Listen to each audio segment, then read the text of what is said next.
এই স্টাইলের শেকড়কে radial root বলা হয়। গাছটির গোড়ার কথা না বললেই নয়, এই প্রক্রিয়াকে ট্যাপার বলা হয়, যা একটি আদর্শ বনসাইয়ের জন্য অতি গুরুত্বপূর্ণ। এবার ওয়ারিং করে মুভমেন্ট দিতে হবে। এই গাছটি থেকে কিছু অংশ কেটে লাগিয়েছিলাম।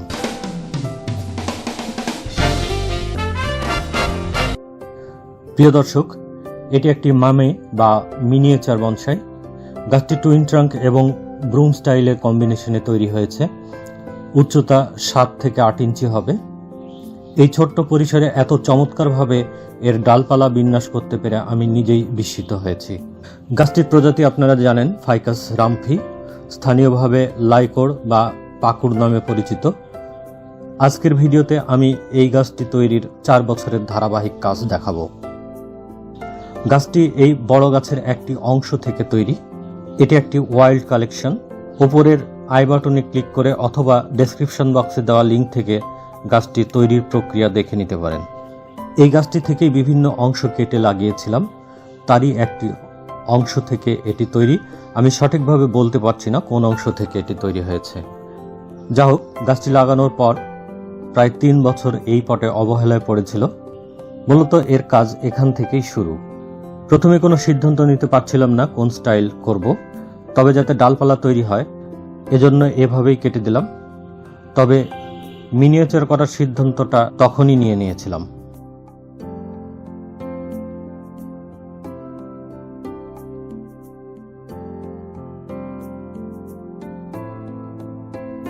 এক মাস না যেতেই দেখুন ডালপালা বেরিয়ে কি চমৎকার শেপ নিয়েছে। এবার প্রয়োজনীয় ডালপালাগুলো বাছাই করে রেখে বাকিগুলো কেটে ফেলে দিব।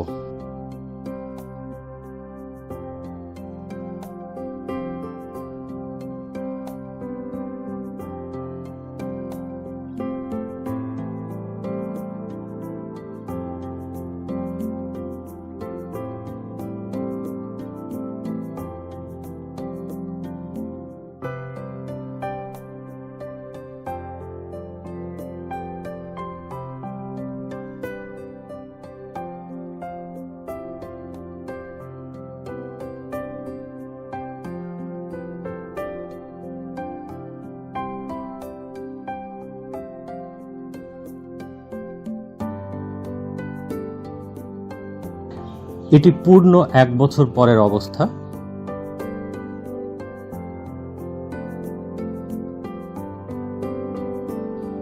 প্রথমে ডালগুলো ছেটে দিলাম। এবার ওয়ারিং করে মুভমেন্ট দিতে হবে।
গাছটিতে খাদ্য ঘাটতি দেখা দিয়েছে, তাই খাদ্য দিয়ে রিপোর্টিং করে দিলাম।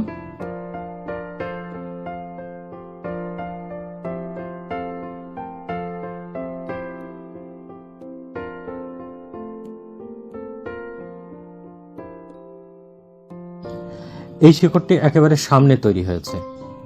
বনসাই শিল্পীগণ একেবারে সামনের শিকড় অ্যালাউ করেন না, তাই কেটে দিলাম।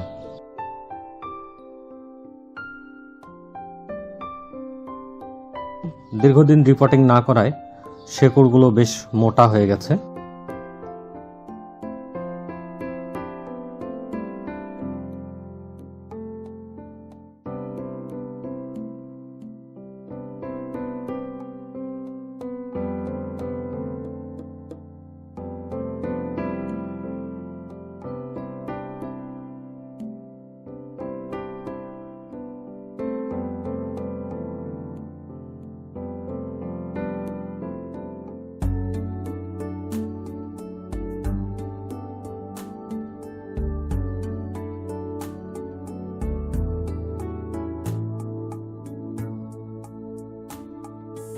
এটি গাছটির বর্তমান অবস্থা। আমি বনসাই পটে বসাতে চাচ্ছিলাম, এর জন্য 5-6 ইঞ্চির একটি রাউন্ড পট দরকার, কিন্তু বাজারে সেটি পাচ্ছি না, তাই এই পটেই রেখে দিলাম। পছন্দ মতো পট পেলে তখন পটিং করব। এই ডালটি একটু নিচের দিকে নামিয়ে দিলে ভালো হবে।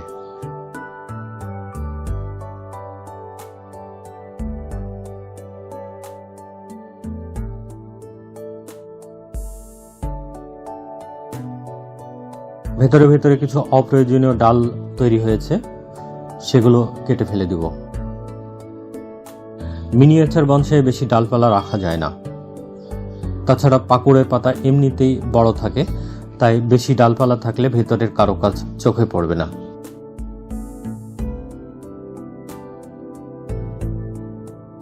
গাছটির গোড়ার কথা না বললেই নয়। দেখুন গোড়াটা কিভাবে চারিদিকে ছড়িয়ে পড়েছে। দেখলে মনে হচ্ছে অনেক প্রাচীন গাছের গোড়া এটি, এবং যত উপর দিকে উঠে গেছে তত সরু হয়ে গেছে। এই প্রক্রিয়াকে ট্যাপার বলে, যা আদর্শ বনসাইয়ের জন্য অত্যন্ত জরুরি। এছাড়া শেকড়গুলো চারিদিকে সমানভাবে ছড়িয়ে পড়েছে। এই স্টাইলের শেকড়কে রেডিয়াল রুট বলা হয়। সুতরাং বলা যায় একটি আদর্শ বনসাইয়ের সকল বৈশিষ্ট্য এর মধ্যে রয়েছে, তবে এখনো অনেক পথ বাকি আছে। ডালপালাগুলোর মধ্যে থেকে কচি ভাব এখনো দূর হয়নি। প্রিয় দর্শক, আজকের মতো এই ছিল আমার কাজ। আগামীতে আবার দেখা হবে। সবাই ভালো থাকুন, সুস্থ থাকুন। আল্লাহ হাফেজ।